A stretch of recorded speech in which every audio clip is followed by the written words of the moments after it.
Your guns with horse and waggon you tarry, ours one can on the shoulder carry. From strong leather them we make, and when they shoot, the earth quakes. That passage is from a conversation between a Lapp and an imperialist in a German news sheet of 1630-1631. Lapps, or Sami, are a people living in the northernmost reaches of Scandinavia. Many of them partook in the Swedish forces during the 30 Years' War, and the Germans saw them as an exotic but terrifying people. They believed the Sami were evil spellcasters. This Catholic illustration depicts the weird races present in the Swedish army: a Sami, a Latvian, and a Scot. Swedish troops would sometimes wear branches in their headwear as a field sign, and the Sami appears to be eating his. Anyway, artillery was as vital to the 17th century warfare as it is today. But like the poem implies, contemporary artillery was heavy. One cannon sometimes required 6 horses to pull. Good luck if they got stuck in the mud or fell through ice. Gustavus was too much of a spurg to sit around and wait for his guns to slowly get into position. It had to be fast. He experimented heavily with artillery that could be merged into infantry formations, move with them, and give them some extra firepower. The leather cannon is the most famous of these experiments. Even back then it was inseparably linked with the Swedes. During a siege in 1631, a Catholic soldier shouted out to the Swedes, "What, you herring eaters? Have you eaten up all your leather guns for hunger?" Yes, we like eating herring. And leather. However, Gustavus didn't invent them. It was in fact named by another mountainous, pacifistic people, the Swiss. In his 1644 introduction to Kriegsbüchlein, the Swiss author Lavater wrote, "The art of guns of leather did not from Sweden come. I say it on this ground, it was with our people long ago, and by our people found." Sweden, Switzerland, Swedish, Swiss. It's the f***ing same! The first leather cannon had been designed in 1622 by a Swiss mathematician, Master Philipp Eberhard. And no, it wasn't literally made from leather. It consisted of a thin copper barrel reinforced with iron braces, ropes, and wire. This was covered in warp, a sort of cloth, coated in a generous amount of plaster. All of this was wrapped up in a rough, water-resistant leather. This knob at the end was made from wood. All other parts were metal. It fired either 3 or 6 pound shot. So how did it get to Sweden? An Austrian baron named Melchior Wurmbrand, the name itself sounds evil, plagiarized the invention and took it off to Sweden. It was first tested in 1625, and Gustavus liked Melchior so much that he gave him his own estate. However, when Gustavus took the leather cannons to Poland, their weaknesses started to show. Sure, they were cheap to produce, light and easy to move around, but the thin copper barrel overheated very quickly. The ammunition would self-detonate and endangered the artillery crew. Since the barrel was covered in a bunch of insulating materials, it needed a lot of water to cool down. The leather cannon saw its greatest success at the Battle of the Vistula Mouth. Thanks to the ready supply of water, the artillerymen were able to effectively cool down the leather cannon. After the Polish War, the leather cannon was abandoned. Gustavus did not bring any with him on his German campaign. By now, he had implemented the Regimental Cannon.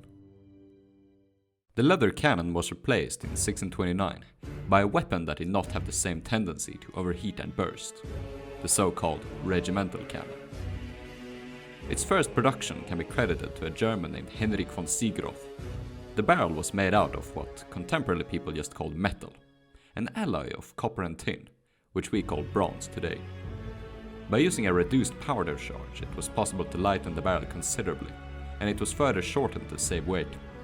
It was bored to shoot an iron ball of between 3 to 4 pound weight, and was commonly called the 3-pounder.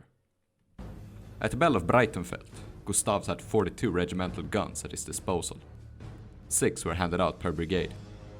The brigades consisted of 3 or 4 tactical units called squadrons, each consisting of about 600 soldiers. This meant that roughly every formation contained a regimental cannon. They were light and mobile enough to move together with the infantry. An Italian observer noted that each gun required 2 crews. One is appointed to load and fire, the other conducts it by the end of the carriage, and brings it forwards at the march tempo of the infantry. The regimental cannons were primarily loaded with canister shot to cause devastating damage to enemy formations at close range. Canister shot was a bucket full of bullets. Essentially, it was a massive shotgun round. Cannons were also loaded with scissor cannonballs, chain shot, linked shot, which consisted of 2 or 3 4 interlinked bowels, bar shot and pike shot. All of these traveled slower than the conventional round ball, but could do much more damage. The shot was stored in a cloth cartridge, together with black powder. This made reloading much faster. The devastating firepower of Gustavus' combined infantry and artillery is well known. Henry Muschamp described how his Scots used the Gustavian tactics at Breitenfeld. First giving me fire into 3 little field pieces that I had before me, I suffered not my musketeers to give their volleys, till I came within pistol shot of the enemy, at which time I gave the order to the 3 first ranks to discharge at once, and after them the other 3. Which done, we fell pell-mell into their ranks, knocking them down with the stocks of the musket and our swords. Gustavus is sometimes credited for doing away with the old system of artillery, where there were countless different caliber sizes with a larger variety of names. Sakers, culverins, falconets. Gustavus wasn't the first to do that. Charles V, German Emperor and King of Spain, had done so in the mid-1500s. In 1609, the Spanish had reduced their artillery to 48, 24, 12 and 6-pounders. These were called the full cannon, demi-cannon, quarter cannon and 8 cannon respectively. The Spanish system was shortly adopted across Europe. However, Gustavus did do away with the massive 48-pounder. It was just too heavy and expensive to produce, and the 24-pounders were just as good for smashing stone walls. The 6-pounders were replaced with his regimental cannon. Sometimes the opposing artilleries would have an artillery duel and attempt to knock out the opposing battery. For siege warfare, the army would surround the city and dig trenches to shield the artillery during the bombardment. Gustavus would usually join the front lines and would sometimes dig himself, even when it put his own life at risk. I won't cover sieges in this video, however, since Gustavus and the Swedes didn't do much different from the other armies of the time. For sieges they used mortars. These fired massive 60-pound shot that was sometimes built to explode. They were meant to fire over castle walls and damage the enemy troops or infrastructure within. Thanks to their poor accuracy, they weren't great for battles in the open field. In 1630, the Swedish artillery was organized into a structure of 6 companies. There was never any artillery regiment, as is sometimes claimed. 1 company contained the regimental pieces, 3 the heavier guns, 1 the fireworkers, aka grenade experts, and 1 the miners for siege work. They were experts at digging and constructing trench works. The companies had a permanent stable, so they didn't have to borrow horses from local civilians. Many different wagons were needed to transport all the shot, powder, cartridges and spare parts. Traversing swamps and wetlands proved a major hazard for the artillery. For transport over such terrain, they used a certain sleigh called a morass sleigh.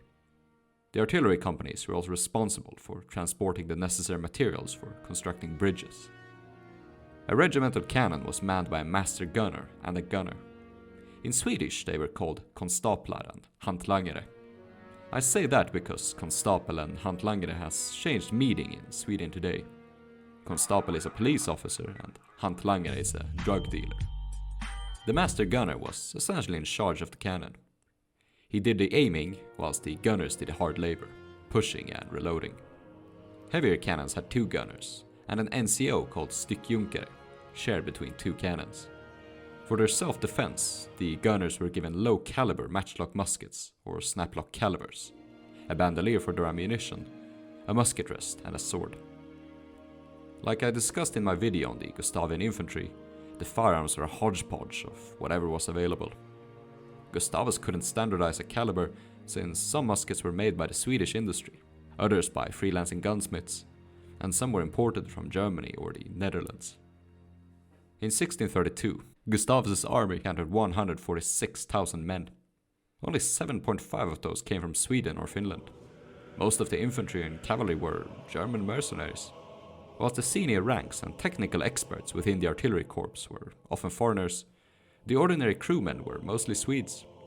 Thus, the artillery remained the most Swedish component of the 30 Years' War.